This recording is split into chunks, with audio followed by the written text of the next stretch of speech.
Hello and welcome to all our viewers in Nigeria and around the world tuning Circle on Global Television, coming to you live from the nation's capital, Abuja. I am Sadia Yakubu. A quick reminder that Global Television is on DSTV channel 365 and StarTimes channels 276. And now the news in details. President Bola Tinubu has earmarked 5.41 trillion naira for security, the single largest allocation in the proposed 2026 budget. Tinubu disclosed this while presenting the 58.18 trillion naira 2026 appropriation bill to a joint session of the National Assembly, where he said national security remains the foundation of economic growth, investment and social stability. It marks the third consecutive year that defense and security spending have taken priority since the administration began presenting national budget in November 2023. Details of the budget report by our correspondent Uyi Abumofwebe will come in our subsequent bulletins.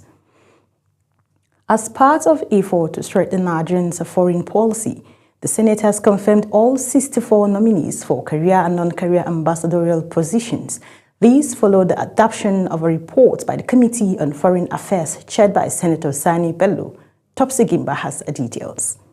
The confirmation was, however, not without tension as Senator Shabi Yau objected to the non-inclusion of any nominee for Zamfara State in the ambassadorial list and called on the president to address the abnormality.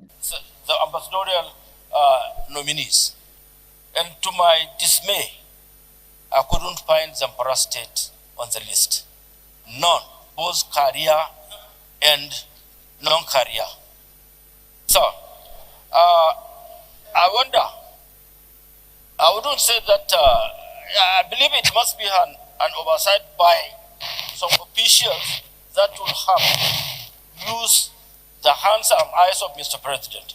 President of the Senate, Godswill Akpabio, acknowledged the concern, noting the list isn't exhaustive. He assured lawmakers he will raise it with President Tinubu and confirmed more nominations are coming, ensuring Zamfara's inclusion. This confirmation strengthens Nigeria's diplomatic corps amid ongoing global engagements. The list of ambassador nominees is not exhaustive. In other words, it has not been exhausted. The number of countries are so many, and some of them are career ambassadors. The non-career ambassadors are not even as many as they ought to be. So I believe that another list will be coming, and Zamfara State cannot be left out and will not be left out, I assure you. President Bola Tinubu had, on December 4th, sent a request for 34 career and 31 non-career ambassadorial nominees to the Senate for confirmation. Topsy Gimba, reporting for Global Television News. The House of Representatives has wrapped up deliberations on proposed amendment to Nigeria's Electoral Act, a key legislative step ahead of the 2027 general elections. The changes, deliberated clause by clause, are aimed at strengthening the electoral process, tightening accountability and closing gaps identified during previous polls. National Assembly correspondent Aniti Patrick reports. The House resumed consideration of the reports of its Committee on Electoral Matters on a bill to amend the 2022 Electoral Act, with lawmakers scrutinizing each provision and proposing amendments or repeals where necessary. Several clauses triggered intense debate on the floor of the House. A major resolution centered on Section 51, Subsection 2 of the Act, which deals with overvoting, while the committee had proposed the outright cancellation of votes in polling units where overvoting occurs. Lawmakers rejected the recommendation. Instead, the House resolved that where overvoting is established, the presiding officer shall deduct the excess votes proportionately from the votes of all participating political parties. The House also agreed that any presiding officer found to be involved in overvoting will be liable to prosecution. The officers at that polling unit where this overvoting takes place should be prosecuted. Proportionately. He would deduct the vote proportionately across the political parties. If there is overvoting, cancel that unit and go back to election. At the committee level, there was no merit to it at the committee level. Likewise, many other bills too. Lawmakers also engaged in extensive deliberations on provisions aimed at curbing the practice of aspirants submitting their names to more than one political party for elections, a move seen as critical to strengthening internal party discipline and electoral integrity. Members that are of dual political parties should not be allowed to vote. So I think the amendment you make, I think, is more proper. Can a member exercise his right of association in this multiple form? Or should he accept one and stay with that? That is the question. Speaking after plenary, the chairman of the House Committee on Electoral Matters, Adebayo Balogun, described Nigeria's Electoral Act as one of the most progressive electoral laws in the country's history. He said the proposed amendments are intended to consolidate the gains of the existing law, address identified loopholes, and improve implementation, while preserving the overall stability of the electoral framework. Okay, not everyone that passed through secondary made it to the report. Not everyone made it because back. During public hearing and all that, some were dropped. Yes. With the House concluding its work on the amendments, attention now shifts to the remaining legislative process as lawmakers insist the reforms will help deliver a more credible, transparent, and accountable electoral process ahead of the 2027 polls. From the National Assembly, Anieti Patrick reporting for Global TV News. In another development, the House of Representatives has commenced an investigation into the growing menace of drug abuse in Nigeria, as lawmakers warn that the crisis now poses a serious threat to national stability and public health. National Assembly correspondent Anieti Patrick Ekin reports. The probe is being carried out by an ad hoc committee on drug trafficking, alcohol and tobacco abuse, set up to expose systemic failures and recommend urgent corrective measures. Chairman of the committee, Olutimei Adelegbe, said the investigation would focus on the widespread abuse of cannabis, tramadol, codeine-based cough syrups, as well as harmful alcoholic mixtures and tobacco products. Enactment of National Alcohol Act, enforcement of smoke-free spaces, digital tracking of pharmaceutical products, enforcement of drug prescription law. He warned that weak enforcement at ports and borders has allowed fake drugs and unregistered substances to flood the market, leaving entire communities devastated by addiction, crime, and preventable deaths. Business model can be allowed to thrive at the expense of Nigerian lives. No profit margin can justify the destruction of our youth. The United Nations Office on Drugs and Crime also raised fresh concerns, describing drug use in Nigeria as alarming and far above the global average. Drug trafficking is not merely a law enforcement issue. It is not only about NDLA or NAFDAC or what have you. It's an economic crime. The National Drug Law Enforcement Agency pledged its support for the investigation, calling for stronger legislation, improved regulation, enhanced treatment systems, and increased operational resources to curb drug abuse and trafficking nationwide. Increased use of non-conventional routes, including courier services, luggage consignment, and digital ordering systems. Growing involvement of transnational criminal networks exploiting regional instability and porous borders. Emergence of clandestine methamphetamine laboratories, particularly in the fringe urban and rural settlements. Lawmakers say recommendations from the investigation will guide reforms aimed at protecting public health, saving lives, and strengthening Nigeria's fight against illicit drugs. From the National Assembly, Anieti Patrick reporting for Global TV News. The Independent National Electoral Commission, INEC, has played host to representatives of the two factions of the People's Democratic Party, PDP, at its headquarters in Abuja. The meeting comes in the wake of several conflicting responses received by the Commission from the party. Our correspondent was there for Global Television. The Independent National Electoral Commission Chairman, Professor Amupita Josh, stated that the purpose of the meeting was to bring all factions of the People's Democratic Party together to address their concerns regarding the upcoming elections and to ensure the party's activities align with the Electoral Act and the Nigerian Constitution. He emphasized that INEC is guided by constitutional provisions, the Electoral Act 2022, and the regulations set by the Commission to maintain the integrity of the electoral process. So we are determined to ensure that we follow the provisions of the various laws, constitution, and the regulations that we have made. Senator Sam Anyanwu, speaking on behalf of a faction of the People's Democratic Party, acknowledged the dispute surrounding the conflicting correspondence. He explained that the root cause of the issue lies in grievances, aggression, and ego within the party. Despite these challenges, he reaffirmed the People's Democratic Party's commitment to the rule of law and adherence to electoral guidance. Since we have a cabinet committee appointed by the neck and beauty of our party, so we want them to come back. Let us, the reconciliation means let's come back. The other factional chairman of the People's Democratic Party, Tanimu Turaki, spoke about the ongoing issues within the party, while acknowledging that some matters are still before the Court of Appeal. He stressed that INEC cannot replace the role of the judiciary. He, however, assured that the People's Democratic Party factions are committed to resolving their differences through dialogue with INEC and are hopeful that the Commission will respond to their concerns. Turaki also took the opportunity to reassure Nigerians that the PDP would continue to fulfill its role as a primary opposition party, holding the ruling APC government accountable on matters such as security, infrastructure decay, and social justice. From our own perspective, to assist INEC as a regulator to do an election that Nigerians will hail, certainly will do so. More so when now we are aware that indeed our party members are beginning to rise to the challenge of opposition. Track up Tanimu Turaki-san.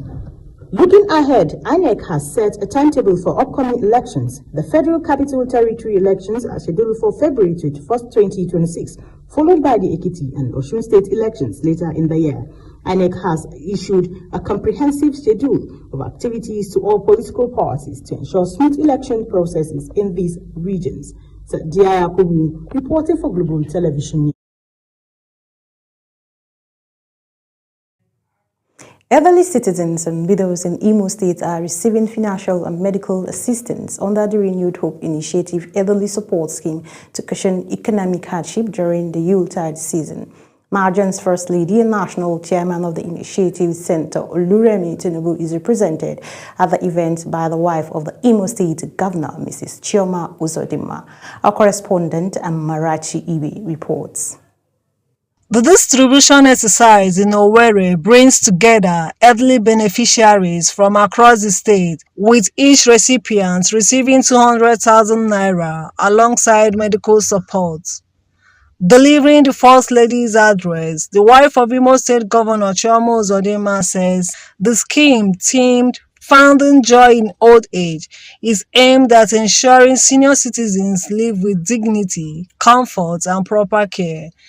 She states that 9,500 vulnerable elderly persons aged 65 and above are benefiting nationwide, covering the 36 states, the Federal Capital Territory, and members of Defense and Police Officers' Wives Association. As we approach the festive season, it is crucial to emphasize the importance of prioritizing our elderly citizens in our initiatives. They have walked difficult paths so that the younger generations may have smoother roads to travel. It is therefore our moral duty and indeed our joy to ensure that they live their twilight years in comfort, good health, and dignity. The First Lady encourages senior citizens to remain active, maintain good health, and find purpose through community involvement and service to others. My advice to our senior citizens is to do all that is possible to find joy in old age. Let us find purpose in community, compassion, and care. Let us remember that aging gracefully is not just about longevity, but about being surrounded by love, support, and respect. Some beneficiaries express appreciation for the intervention, describing it as timely and helpful. I'm so glad. I'm so happy. I thank God for the First Lady of Federal Republic of Nigeria and our First Lady here, Barrister Chioma Uzodimma, who deemed it necessary that the elders need to celebrate the Christmas celebration. So we are happy and we thank God. I was very, very happy when we are gathered here today that the wife of SLSC, invited the elderly people to do Christmas for them. So we pray that God will bless his family, since he remembered the Edel people and he give them an appreciation for Christmas party. First Lady reiterates that the Renewed Hope initiative continues to prioritize inclusive social support for elderly citizens and other vulnerable groups. From Owerri, Amarachi Ibe, reporting for Global TV News. The National Hajj Commission of Nigeria, NACON, has dismissed reports suggesting that it sought or obtained approval to roll over contract of 2025 Hajj service providers for the Hajj 2026 exercise, describing such claims as false and misleading. A statement issued by the Commission said it did not at any time request a rollover of contract from the Bureau of Public Procurement, contrary to insinuations in some quarters. Clarifying the issue, NACON said its decision not to open a fresh bidding process for certain 2026 Hajj services was informed by the emergency nature of Hajj operations, existing BPP advertisement rules, and the extremely tight timelines issued by the Kingdom of Saudi Arabia for all participating countries. You're watching the live broadcast of News Circle. When News Circle returns, European Union agrees 90 billion euros for Ukraine without Russian assets. Details coming shortly, plus business and sports stories on the other side of this break. Please stay with us.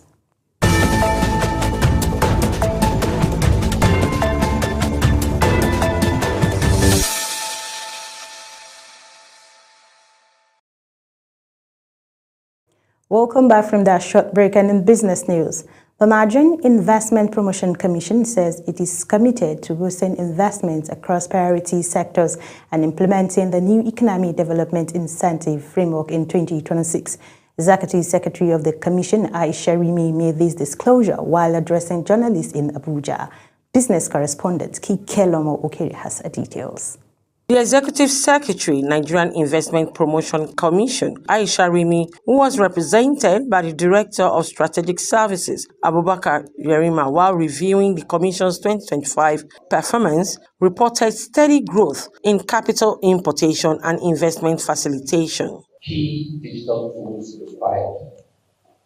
The overall impact is that in 2025, the interventions of the department significantly strengthen NIPC's institutional effectiveness, strategic coherence, and national relevance. He emphasized the important role of the media in shaping Nigeria's economic image and building investors' confidence. Official says accurate reporting promotes transparency and positions the media as a key partner in telling Nigeria's investment story. Overall, the department's intervention reinforced NIPC's role as a strategic national institution and strengthened Nigeria's capacity to attract, manage, and patronize quality investments that support sustainable economic growth. The Commission thanked the media for its partnership in promoting Nigerian investment potential and reaffirmed its commitment to enhancing investors' support, digital service, and creating a more competitive business environment. Kike Lomo Okeri, Global Television News. The House of Representatives has set up a special panel to investigate alleged discrepancies in Nigerian gazetted tax law, even as political realignments continue in National Assembly, with 4 lawmakers from Rivers State affecting to the ruling party. National Assembly correspondent Aniti Patrick reports. The House of Representatives has constituted a 7-member committee to probe claims that the tax laws published in the official government gazette do not reflect what was passed by the National Assembly. Speaker of the House, Tajuddin Abbas, announced the composition of the committee during plenary on Thursday. The panel is chaired by Mukhtar Betara, with Idris Wase, James Faleke, Sada Soli, Iduma Igariwe, Frederick Agbedi, and Babajimi Benson as members. I'm happy to announce to you that the following members have been appointed to the committee. They have 1 week within which to report to this honorable House their findings and their investigation. Thank you. The investigation follows a claim by Abdul Samad Dasuki, a lawmaker from Sokoto State, who alleged that the gazetted tax laws available to Nigerians differ from the versions approved by Parliament. We passed the tax laws on this floor, and Mr. Speaker, I took my time in the last 3 days to look at the gazetted pass copy, the vote and proceedings of the House of Representatives, and also went an extra mile to look at the vote and proceedings of the Senate of what was harmonized. Mr. Speaker, honorable colleagues, what I passed on this floor is not what is gazetted. Meanwhile, 4 lawmakers from Rivers State have defected to the All Progressives Congress (APC). Umezeruke Manuchi moved from the Labour Party to the APC, while Boniface Emeregwa, Awaji Inombek Abiante, and Boma Goodhead defected from the People's Democratic Party. Speaker Tajuddin Abbas read the letters of defection on the floor of the House, with the lawmakers citing leadership crisis within the PDP as the reason for their decision. I write to notify the House of Representatives that I have resigned my membership of the Labour Party to All Progressive Congress (APC). Consequent upon the above, I hereby decamp from the PDP to formally join the All Progressive Congress (APC) with immediate effect. The defections add to a growing wave of lawmakers crossing over to the ruling party, particularly from Rivers State, following the recent defection of Governor Similari Fubara and several members of the State House of Assembly. In a related development, President Bola Tinubu has written to the House seeking permission to address a joint session of the National Assembly at noon on Friday, December 19th, for the formal presentation of the 2026 national budget.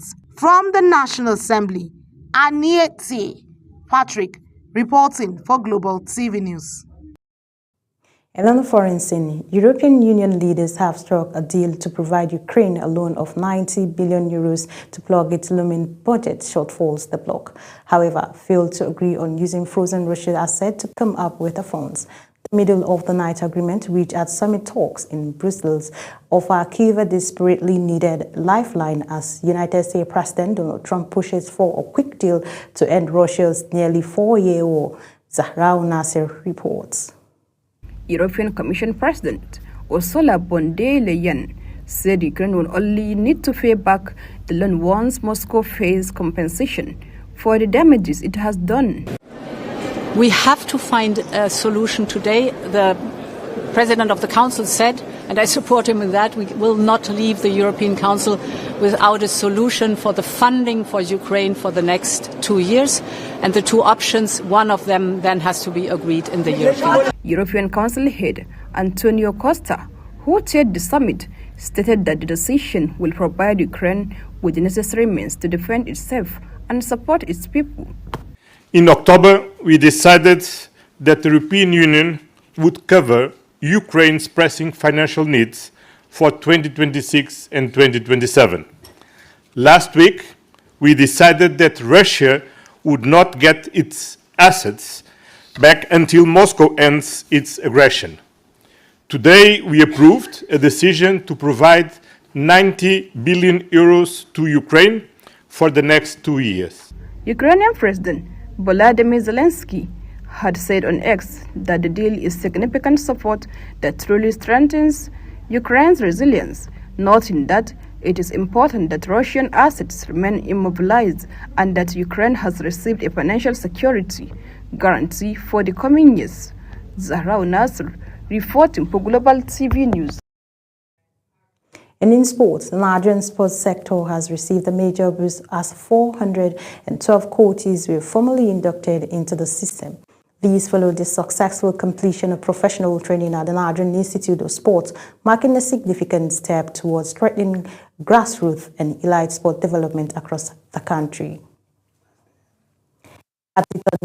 A quick reminder that Global Television is on DSTV, channel 365 and Star Times, channels 276. Kindly follow us across all social media platforms now showing on your screen using a Global TV NG. I am Sadia Yakubu saying thank you for watching.